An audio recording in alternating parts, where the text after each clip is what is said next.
Pada era yang sama, istilah "we shall overcome" diungkapkan dalam bentuk lagu oleh seorang anak muda yang terkenal dengan Rastafari, Bob Marley.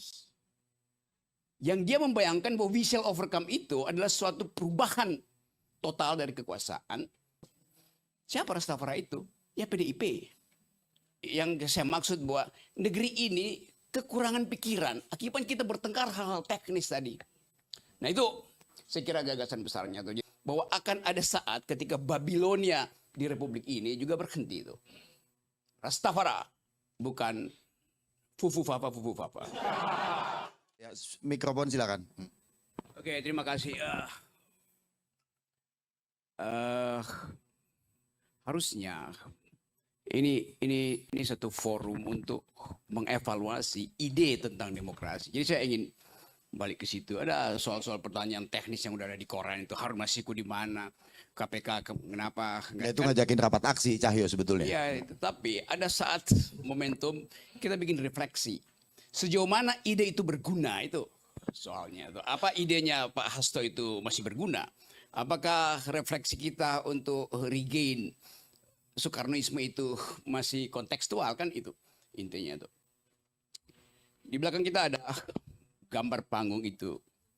Dan itu mengingatkan kita pada satu peristiwa di Washington tahun 63. Crowd yang sama yang dipimpin oleh "we shall overcome" tadi.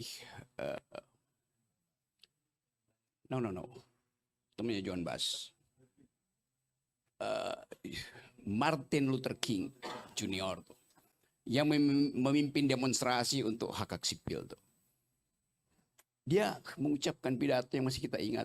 I have a dream that someday we shall overcome itu. Kan itu mengingatkan kita pada perjuangan Soekarno.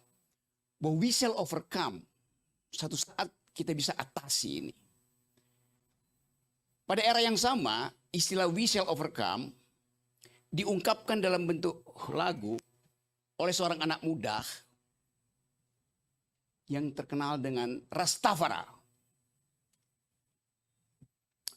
Bob Marley. Yang dia membayangkan bahwa we shall overcome itu adalah suatu perubahan total dari kekuasaan. Kalau kita baca biografinya, Rastafari itu semacam umpatan terhadap keadaan Babilonia yang dikendalikan secara otoriter, tapi suatu saat Babilonia akan hancur, akan tersisa Rastafari. Siapa Rastafari itu? Ya PDIP. Rastafari.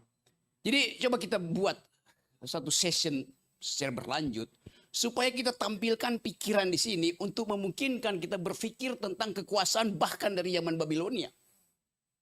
Di dalam kesempatan itu kita mampu untuk menimbulkan ide bahwa Indonesia dituntun oleh pikiran.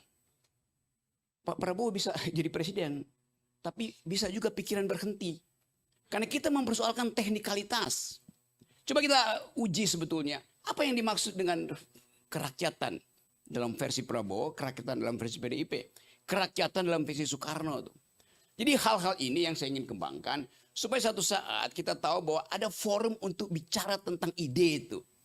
Ada tempat kita menumpukan harapan itu pada kekuatan pikiran itu.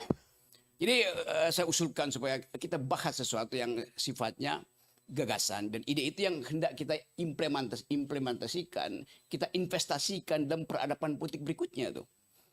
Nah ini yang saya maksud bahwa negeri ini kekurangan pikiran akibat kita bertengkar hal-hal teknis tadi. Nah itu saya kira gagasan besarnya tuh. Jadi sekali lagi Rastafari adalah dinamika yang mesti kita hidupkan. Bahwa kita percaya we shall overcome, bahwa akan ada saat ketika Babilonia di Republik ini juga berhenti itu. Rastafari, bukan fufu fapa. Assalamualaikum warahmatullahi wabarakatuh. Oke. Saya pamit karena saya ngejar pesawat. Oke. Dan pesawat saya adalah private jet.